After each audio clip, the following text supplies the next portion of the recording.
আনন্দের সংবাদ, যাত্রাবাড়িতে সামাজিক জিয়াফত সফলভাবে সম্পন্ন হয়েছে।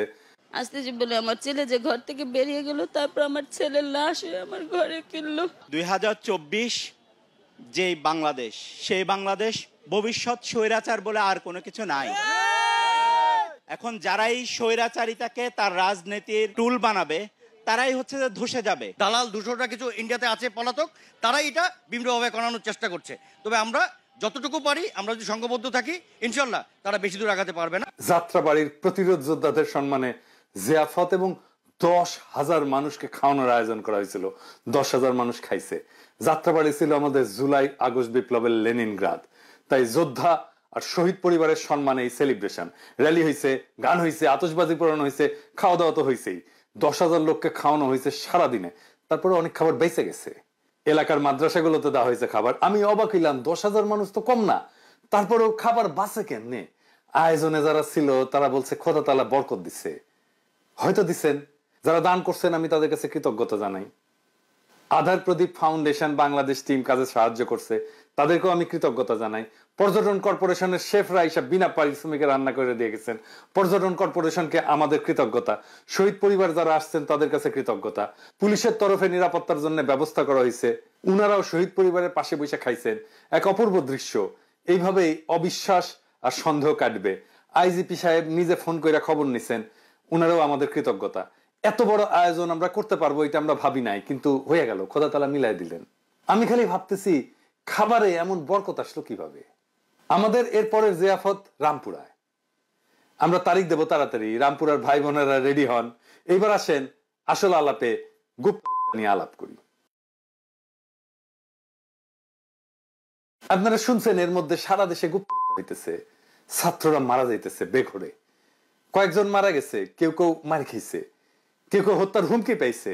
ফেসবুকে লাইভে প্রকাশ্যে আওয়ামী লীগের অমি রহমান পিয়াল হত্যার নির্দেশ দিচ্ছে। শোনেন। আমাদের এই জয় বাংলা, আমি মনে করি এই জয় বাংলার এক্সটেনশন হতে হবে ওই রকম দালালদের হত্যা করা। যে লোকগুলো আমাদের এই মেটিকুলাস প্ল্যান বলে একটা মানে কি বলে গেট ব্যাক বাংলাদেশ বইলা ইস্ট পাকিস্তানের দিকে ফেরত দিচ্ছে, মানে 54 বছর আগে নিয়ে যাচ্ছে, এদের বিরুদ্ধে লড়াই করতে হবে। এবং দ্যাট ইজ একেবারে খুঁজে খুঁজে প্রতিটা গ্রামে প্রতিটা মহল্লায় এই দালালদের হত্যা করা হলো গিয়া মিশন হওয়া উচিত। দ্যাট উইল মেক এ মুক্তিযোদ্ধা। এবং এই মুক্তিযোদ্ধার প্রথম কলেমা হচ্ছে জয় বাংলা। That is the campaign we are doing. Swiss আইনে, ইউরোপিয়ান আইনে এটা অপরাধ, চরম অপরাধ। আমরা জানতে চাই বাংলাদেশের পররাষ্ট্র মন্ত্রণালয় কি করছে এটা নিয়ে। আমরা প্রকাশ্য বিবৃতি চাই। আমরা চাই পররাষ্ট্র দপ্তর সুইস অ্যাম্বাসাডারকে ডাইকা ভিডিও দেখাক সাবটাইটেল দিয়া। জানতে চাক তোমরা কি করছো।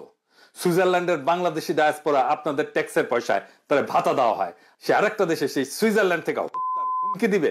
ছাত্ররা মিছিল করতেছে, নিরাপত্তা চাইতেছে, কিন্তু ছাত্ররা কেন অমি রহমান পিয়ালের এই প্রকাশ্য হত্যার নির্দেশের বিরুদ্ধে পররাষ্ট্র মন্ত্রণালয় কি করছে তার জবাব চায় নাই। যাই হোক, আসেন আমরা দেখি হামলাগুলো কারা করতেছে। আমি মনে করি না যে অমি রহমান পিয়ালের হুমকিতে বাংলাদেশে কেউ কিছু করবে। ওই ক্ষমতা ওই হেডম অমি পিয়ালের নাই। রাজনীতিতে এইসব ভাব নিতে হয়, সে নিছে। এই ভাব আর পশ্চাতে হামলায় দিতে হবে, সেটা পররাষ্ট্র মন্ত্রণালয় করুক, না করলে আমরা দেখব। তবে যা রটতেছে তার মধ্যে কিছু ঘটনা আছে যা নিজেদের মধ্যে মারামারি, ছিনতাই, আবার কিছু সত্যি সত্যি গুপ্ত হত্যা। এর মধ্যে আমি সাদমান বলে একটা ছেলে, এই যে লড়াইয়ের ফ্রন্টলাইনার, তার একটা স্ট্যাটাস দেখলাম যে তার উপরে হামলা হয়েছে আর সে মৃত্যু ভয় করতেছে। আমার যেহেতু তার সাথে যোগাযোগ আছে এবং ওই ছেলেটার ভিডিও আমি ইউজ করছি, কিন্তু ছেলেটাকে পুলিশ আর্মার্ড কার পেইন্ট দিয়া অকার্যকর করে দখল করে নেওয়া সেই যুবক, দেখেন তারে পিটানোর একটা ভিডিও দেখলাম। এই বীর বিপ্লবের 4 মাসের মাথায় মাইর খাইতেছে, এটা দেখাও যন্ত্রণা। যাই হোক, ওর সাথে কথা কইলাম, সে বলল বিস্তারিত, সেটা আপনারা ভিডিওতেই দেখেন, শুনুন। আসসালামু আলাইকুম, আমি সৈয়দ সাদমান সাকিব, আমি ইউল্যাবের একজন স্টুডেন্ট। গত 1 ডিসেম্বরের যে একটা ঘটনা ঘটে, আমার উপরে কিছু বড় ভাইরা, আসলে আমার ইউনিভার্সিটির সিনিয়র বড় ভাই তারা, তো তাদের সাথে বাকবিতণ্ডা এবং একটু ভুল বোঝাবুঝির কারণে আমাদের মধ্যে একটু রেষারেষি হয় এবং মারামারির পর্যায়ে চলে যায় বিষয়টা। তো সেই জায়গা থেকে আসলে অনেক ঘটনা অনেক দিকে চলে যায়, অনেকে অনেকভাবে জিনিসটাকে মিস ইন্টারপ্রেট করা শুরু করে। কয় তারিখ? 20 তারিখ। আজকে 20 তারিখ আমরা সবাই একত্রিত হয়েছি বিষয়টা সমঝোতার দিকে কিভাবে আগানো যায়, কিভাবে জিনিসটা মিউচুয়াল করা যায়, সেজন্য আমরা আজকে একত্রিত হয়েছি। এখানে কিছু বিষয় আসলে আসছে, সেটা হচ্ছে 1-2 দিন আগে আমি একটা পোস্ট দিয়েছিলাম। তো এই পোস্টের কারণে হয়তো বা অনেকে ভাবতেছে যে তারা ছাত্রলীগ, যেটা আসলে কতটুকু সত্য কি মিথ্যা সেটা কেউই বিচার করতেছে না। আসলে এমন কিছুই না, আমরা সবাই ইউল্যাবের সাধারণ ছাত্র এবং আমরা প্রত্যেকেই আন্দোলনে সক্রিয়ভাবে অংশগ্রহণ করেছিলাম। এবং হয়তোবা হইতে পারে যে এই ঘটনার প্রেক্ষিতে বাইরের অনেক থার্ড পার্টি বা হচ্ছে যারা আসলে ছাত্রলীগের সাথে জড়িত তারা এই ঘটনাটার সুবিধা নেওয়ার চেষ্টা করতেছে। তা আমি বলবো আপনারা এই ঘটনায় কান দিবেন না। এবং আরেকটা বিষয় যেটা, যে যখন আসলে আমাদের মধ্যে ঝামেলাটা হয় সেখানে তাদের কাছে একটা ইনফরমেশন আসে, সেই ইনফরমেশনের ভিত্তিতে আসলে তারা আমার সাথে রাগারাগি করে বা মারপিটের পর্যায়ে যায়। তো এই বিষয়ে আমি একটু অনুরোধ করবো বড় ভাই যারা ছিলেন ওই ঘটনার সময়, আসলে চাঁদাবাজির বিষয়টা একটা এলিগেশন আসে সাধারণ শিক্ষার্থীদের কাছে যে হচ্ছে যে একটা চাঁদাবাজের একটা এলিগেশন আসে, কিন্তু এটা আসলে যাচাই করে দেখা হয়েছে এটা আসলে কোনো ভিত্তিহীন, এটার কোনো ইয়া নাই, এটার সাথে কোনো সম্পৃক্ততা নাই। আমাদের শ্রদ্ধেয় বড় ভাই যে তারেক মনোয়ার ভাই, উনি সদস্য সচিব মোহাম্মদপুর থানা নাগরিক কমিটি, তো ভাইয়া নিজে থেকে আসলে বিষয়টা সমাধান নিজে দাঁড়িয়ে থেকে বিষয়টা সমাধান করে দিয়েছে।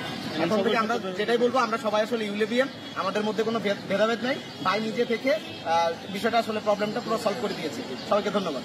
তার মানে পুরাটাই ভুল বোঝাবুঝি, দুই পক্ষই আন্দোলনের শক্তি। এখন যারা মারছে তাদেরকে বলি, মারপিট পর্যন্ত যায় কেন ভাই? এখন বলতেছো যে চামদার অভিযোগ সত্য না, তাহলে মারতে গেলা কেন? সত্য মিথ্যা যাচাই না করে কাজ করবা না, কেউ না কোথাও না। এরপরে কিন্তু মাপ চাইয়া পার পাবো না, নিজেরা মিউচুয়াল করে নিতে পারো, কিন্তু মাপ চাইয়া পার পাবো না। আমি ধরবো। আরেকটা টার্গেট কিলিং এর খবর অ্যানালাইসিস করলাম একজন সমন্বয়ের অনুসন্ধান থেকে দেখি। নর্থ সাউথ বিশ্ববিদ্যালয়ের শিক্ষার্থী বইলা খবর উঠছিল এবং দেখা গেছে সে দেখছে যে নর্থ সাউথ বিশ্ববিদ্যালয়ের কেউ না, হয়তো ব্র্যাক বিশ্ববিদ্যালয়ের প্রাক্তন শিক্ষার্থী হইতে পারে, তবে এখনকার ছাত্র না। এই সমস্ত জিনিসগুলো আরো নিশ্চিত হয়ে ঘটনার গভীরে যে দেখা দরকার যে আসলে কি ঘটতেছে। আবার বলতেছে 3 দিন আগে এআইইউবি শিক্ষার্থী ঘটনায় টার্গেট কিলিং এর শিকার বলে ছড়ানো হয়েছে। পুলিশ ইতিমধ্যেই হত্যাকারীকে আইনের আওতায় নিয়ে আসছে। পুলিশের বক্তব্য অনুযায়ী হামলাকারীর বিরুদ্ধে ছিনতাইয়ের 9টি মামলা করা আছে।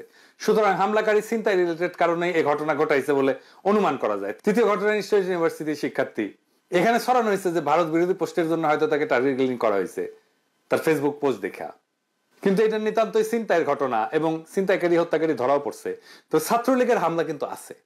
কিছুক্ষণ আগে খবর পেলাম আসলে ছাত্রদল নেতাকে কুপায় হত্যার চেষ্টা করা হয়েছে। টার্গেট কিলিং বা গুপ্ত হত্যা হচ্ছে বলে আমি মনে করি।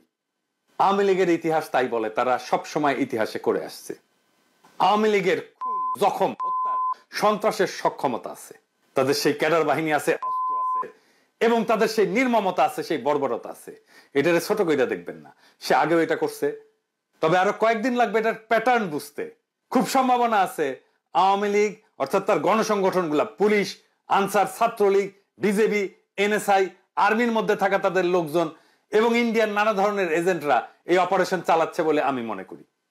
আওয়ামী লীগ কিভাবে প্রতিহিংসা নেয় তার একটা ঘটনা আপনাদেরকে বলি। 1974 দুর্ভিক্ষে বাসন্তীর একটা আইকনিক জাল পড়া ছবি ছাপা হয় ইত্তেফাকে। সেরা জালটা গায়ে জড়ায় কলার থর সংগ্রহ করতেছে অনাহারী বাসন্তী, তার পাশে দুর্গতি নামের ছিন্ন জাল পড়া বাসন্তীর বোন। ইত্তেফাকে ছাপা হওয়ার পরে সারা দুনিয়া চমকায় যায়। এটাই মুজিব শাসনের পতন নিশ্চিত করে। এই ছবিটা গায়েব করে দেওয়া হয়েছিল। আমি মূল ছবিটা খুঁজে বের করে রেস্টোর করে স্বাধীনতা উত্তর বাংলাদেশ বই যুক্ত করছি। এই ছবির চিত্রগ্রাহক আফতাব আহমেদকে শেখ মুজিব হত্যার পটভূমি তৈরি করে দায় অভিযুক্ত করে আওয়ামী লীগ। এই ছবির চিত্রগ্রাহক আফতাব আহমেদ, তার পরিণতি কি হয়েছিল জানেন? 2013 সালে নিজ বাসায় রহস্যজনক ভাবে খুন হয়, বলা হয় ডাকাতি। বাসায় একাই থাকতেন। এটা কি খুব স্বাভাবিক ঘটনা বলে মনে হয়? সব খুনেরই মোটিভ থাকে। এই খুনের মোটিভ প্রতিহিংসা। আওয়ামী লীগ প্রতিহিংসা পরায়ণ একটা দল। এইটা শুধু আমার কথা না, মুরব্বী মির্জা ফখরুলেরও কথা। শেখ মুজিবের উৎখাতে যারা জড়িত ছিল তাদের সন্তানদের পর্যন্ত হত্যা করছে। আফসানার ঘটনা আমি একটা এপিসোড করছি। এটাই হাসিনা চালায় যাবে। হাসিনার পলায়নের প্রতিশোধ হাসিনার দলের গুন্ডারা নিবে। অনেকেই মনে করে একটা বেটার আওয়ামী লীগ তৈরি হলে খারাপ না, হয়তো সোহেল তাজগিরের একটা বেটার আওয়ামী লীগ তৈরি হবে। আপনারা আমার বই পড়েন নাই? হাসিনা ছাড়া কেউ আওয়ামী লীগ করতে চাইলে আওয়ামী লীগের গুন্ডারা এটা হইতে দেবে না, পিটায় ঠান্ডা করে দেবে নিজের দলের লোকদেরই। আর আওয়ামী লীগ তো প্রকাশ্যে দাপটের সাথে ঘুরে বেড়াইতেছে। এই যে দেখেন হেলমেট মাথায় টাকা, এই সন্ত্রাসীর হাতে একাধিক ছাত্র খুন হয়েছে। এর নাম গোলাম সাদমান জনি, যুগ্ম সাধারণ সম্পাদক চট্টগ্রাম মহানগর ছাত্রলীগ। আশ্চর্যের খবর হইল বুদ্ধিজীবী দিবসে রায়ের বাজার বদ্ধভূমিতে শ্রদ্ধা জানাইতে গেছিল এই পোলা। এরা ফিরে আসছে কাদের শক্তিতে? আমি একটা জরিপ করছিলাম, প্রায় 5 লাখ লোক ভোট দিছে, 77% লোক বলছে বিএনপির আশ্রয় প্রশ্রয়ে ফিরছে এরা। তাহলে এখন কি করণীয়? এইভাবেই মাইর খেয়ে যাবে আমাদের ছেলেরা?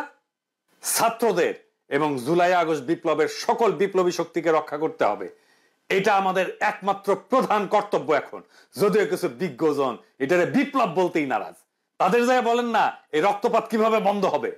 আমরা নাকি অরাজকতা করি। বিশেষ করে আমার নামে কি বিপুল ঘৃণা চড়ানো হয়েছে দিনের পর দিন, কতদিন ধরে দেখছেন তো। আমি নাকি অরাজকতা করতেছি। আমার নাম দিছে এনার্কি ভট্টাচার্য, চিন্তা করেন। নাম হয়ে গেল আমি নাকি মব উস্কাইতেছি, বিপ্লবী জনতা হয়ে গেল মব। ক্ষমতা পেয়ে গেছে তো মাদারবোর্ড সুশীলদের এখন বিপ্লবী জনতার দরকার নাই, তারা এখন নিছকই মব। এই বাঙ্গু সুশীলদের মাইন না দিলে এটা সোজা হয় না। 3টা জিনিস কাজ করে এদের জন্য। মাইর, 3rd ডিগ্রি মাইর একেবারে, গাই অথবা সারদা একাডেমির ঘোড়া দিয়া গোয়া মারাবেন, ঠিক হয়ে যাবে এগুলা। এই যে এটা বিপ্লব বললো না, সেই জন্য এই বিপ্লবটাকে বিপ্লব বলে গঠন করা গেল না কিছু মাদারবোর্ডের জন্য। যে কোনো বিপ্লবের পরে পুলিশ, আর্মি বা মিলিশিয়া তৈরি হয় বিপ্লবী শক্তিকে দিয়া। এমনকি শেখ মুজিব করছে, শেখ মুজিব রক্ষী বাহিনী তৈরি করছে, মিলিশিয়া বাহিনী তৈরি করছে মুজিব বাহিনী দিয়া। আমি 21শে আগস্ট ছাত্রদের দিয়ে মিলিশিয়া তৈরি করতে লিখছিলাম, বলছিলাম যে পুলিশ চলে গেছে এদের ফেরায় আনার কোনোই দরকার ছিল না। পাড়ায় মহল্লায় 18 থেকে 28 বছর বয়সীদের দিয়া আইন শৃঙ্খলা রক্ষা কমিটি বানাইতে হইতো, তারাই আইন শৃঙ্খলা রক্ষা করত। এদের পর্যায়ক্রমে প্রশিক্ষণ দিয়া পুলিশে আত্মীকরণ করতে হতো। এখনো এটা করা সম্ভব। আমি বলছিলাম এই দুর্নীতিগ্রস্ত, ট্রিগার হ্যাপি, রক্তপিপাসু পুলিশ বাহিনী আগামীর বাংলাদেশের কোনো কাজেই আসবে না। এই পুলিশ বাহিনীকে ফিরে আনা হয়েছে। বিপ্লবী ছাত্রদের হাতে অস্ত্র দিয়ে মিলিশিয়া বানাইলে আজকে বেঘরে মরতে হইতো না। আমি বলছিলাম পাড়ায় পাড়ায় কমিটি করে ফেলতে, বিপ্লবের পর পর কেউ করে নাই। ছাত্ররা বলছে এটার মধ্যে নাকি ছাত্রদল ছাত্র শিবির ঢুকে যাবে। আমি বলছিলাম উপজেলা, জেলা, বিভাগ, তারপরে জাতীয় সমাবেশ করতে, করে নাই। বলছিলাম বিজয়কে সেলিব্রেট করতে, করে নাই। সারা দুনিয়ায় কোনো বিজয় সেলিব্রেশন হয় না প্যারিস ছাড়া, শুধুমাত্র প্যারিসে হয়েছে 5ই আগস্ট। এই যে এইটা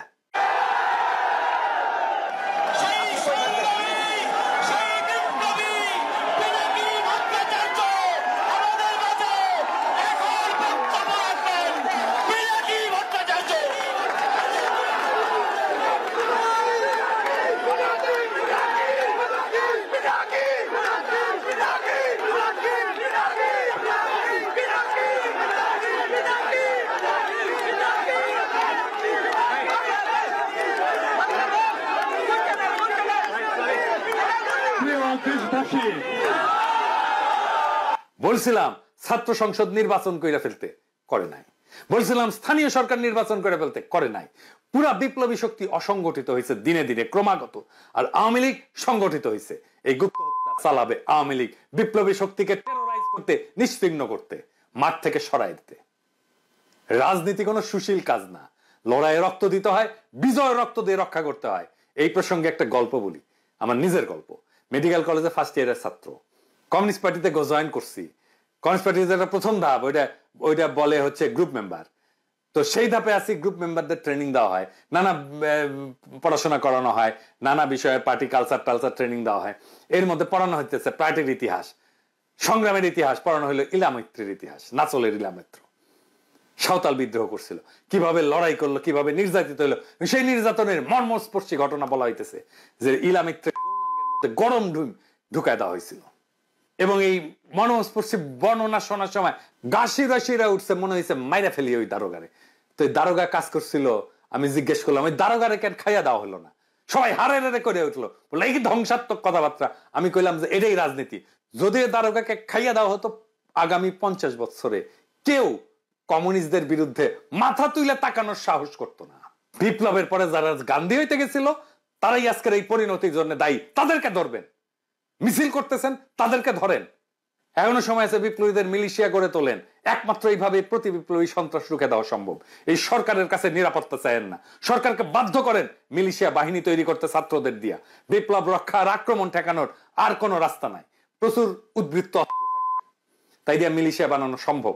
যদি কেউ দায়িত্ব নিতে না চায়, আমারে দায়িত্ব দেন, অথরিটি দেন, 3 মাসে মিলিশিয়া বাহিনী বানায় দিয়ে আসবো বাংলাদেশে। সলিউশন দিয়ে দিলাম, সরকারকে বাধ্য করেন। এভাবে বিপ্লব শুধু না, বিপ্লবীদের জীবন রক্ষা পাবে। ইনকিলাব জিন্দাবাদ।